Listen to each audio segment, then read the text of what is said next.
Fala pessoal, beleza? Mais um vídeo aqui no canal do Bernardo Ramos. Agora a gente vai falar sobre quem sobe e quem desce no Flamengo com a chegada do técnico Paulo Souza. Não é baseado em achismo não, é informação. Com pessoas que eu conversei, fiz uma série de lives que vocês acompanharam aqui no canal com Alex Brito Nogueira, técnico português, radicado na Inglaterra. Rui Malheiro, hoje comentarista da RTP de Portugal, e também cronista do jornal diário Record, né, que é um dos principais jornais sobre futebol na Europa, não só em Portugal. E também com o Vitor, do Falso 9, fizemos uma live nesta segunda-feira. Assim, tem muita gente que estudou profundamente Paulo Souza, eu vou falar especificamente dos casos do Alex e do Vitor, e gente que trabalhou com o Paulo Souza, no caso Rui Malheiro, que por 7 anos foi analista de desempenho entre 2008 e 2015, na primeira parte da temporada em que a Fiorentina chegou a ocupar a segunda colocação na Série A no Campeonato Italiano. Este vídeo tem oferecimento do professor de guitarra e violão Átila Reis. Você vai entrar aqui no link que está na descrição do vídeo e marcar uma aula gratuita de violão ou guitarra de qualquer lugar do mundo, de graça. Depois vocês vão se adequar em relação à periodicidade do aprendizado e também, evidentemente, em relação a valores. A primeira aula é gratuita, você pode fazer do seu celular de qualquer lugar do mundo, e também assine meu blog aqui na Piggyback com uma reflexão sobre Gabigol e a proposta que o Flamengo recebeu do West Ham, notícia trazida em primeira mão pelo companheiro Vene Casagrande e depois confirmada aqui pelo canal, tá? Então, baseado nessas conversas, a gente vai trazer quem sobe e quem desce com a chegada de Paulo Souza no Flamengo. É uma unanimidade.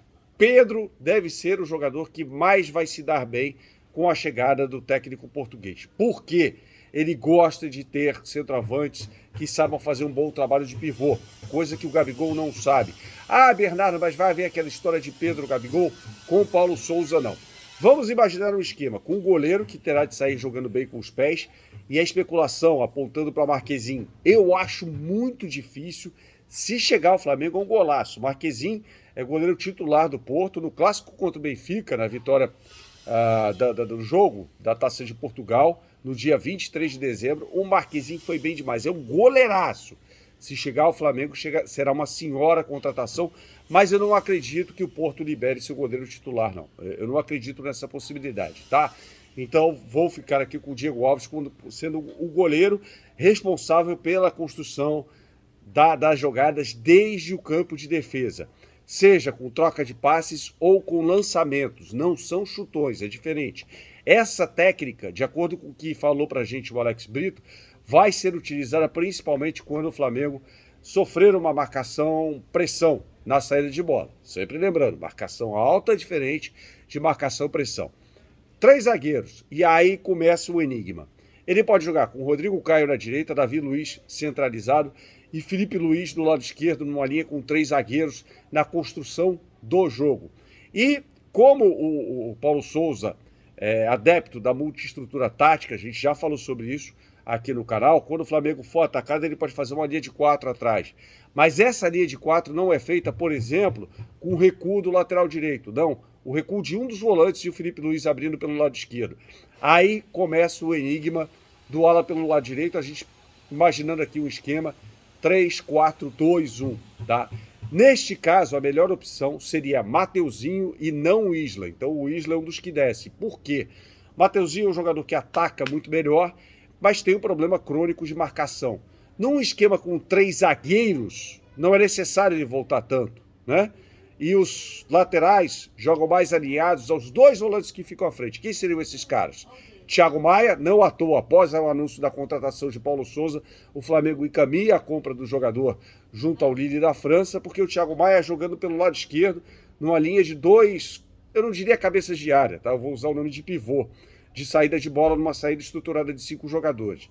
Então, pelo lado direito, desses 2 meias, entre os 2 laterais, o Willian e o Thiago Maia pelo lado esquerdo, né, para fazer recomposição defensiva também, é um jogador de muita força física, ou seja, desce o Andréas Pereira, fica ruim para o Andréas Pereira. Agora, pelo lado esquerdo, quem vai ser esse cara? Pode ser o Bruno Henrique.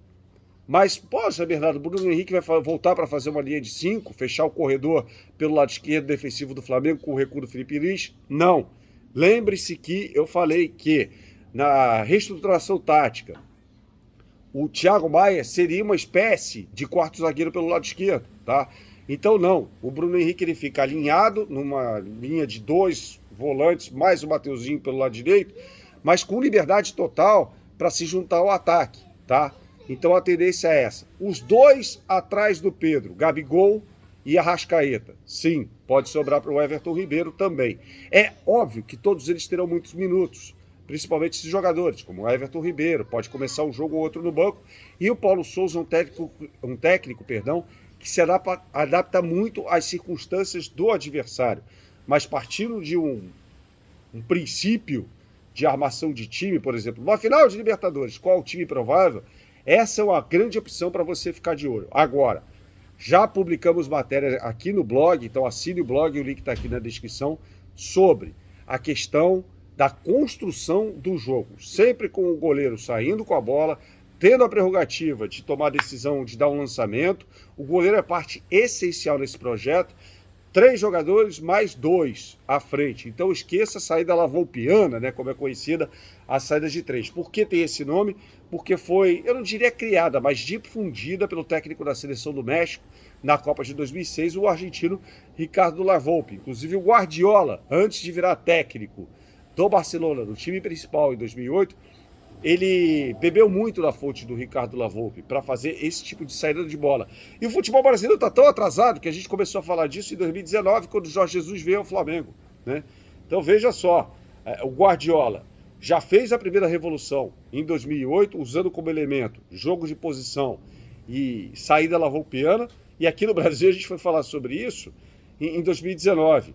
E o Guardiola já mudou, já faz saída de 4, enfim, uma saída mais sustentada de vez em quando, com os 2 laterais participando da saída de jogo, às vezes com 2 zagueiros. Isso não é um número de telefone, né, que você fica preso a isso durante o jogo. Por isso, sempre ressalto o conceito de multiestrutura tática, ou seja, de mudanças de esquema durante o próprio jogo. Então você pode ver, por exemplo, o time do Paulo Souza construindo o jogo com 3, mas se defendendo numa linha de 4, muitas vezes numa linha de 5. O Michael deve ser esse cara para ser o reserva do Bruno Henrique com bastante profundidade, ou seja, chegando muito à linha de fundo e também abrindo muito o campo. É essencial isso. Isso é um preceito, essa é uma condição sine qua non na armação dos times do Paulo Souza. Sempre jogador alargando muito o campo, ou seja, sempre vai ter um jogador de cada lado muito perto da lateral, abrindo o corredor para a chegada de outros jogadores, podem ser os laterais à linha de fundo, coisa que o time do Renato Gaúcho tinha 0. Eu sempre ressalto aqui um lance ali por volta dos 20 minutos do primeiro tempo, na final da Libertadores, quando o Davi Luiz fez às vezes de ponta esquerda. O Flamengo perdia por 1-0 e já mostrava ali um completo desespero, uma completa falta de preparo tático, o que evidentemente fez toda a diferença na final. Saudações, até a próxima, tchau, tchau.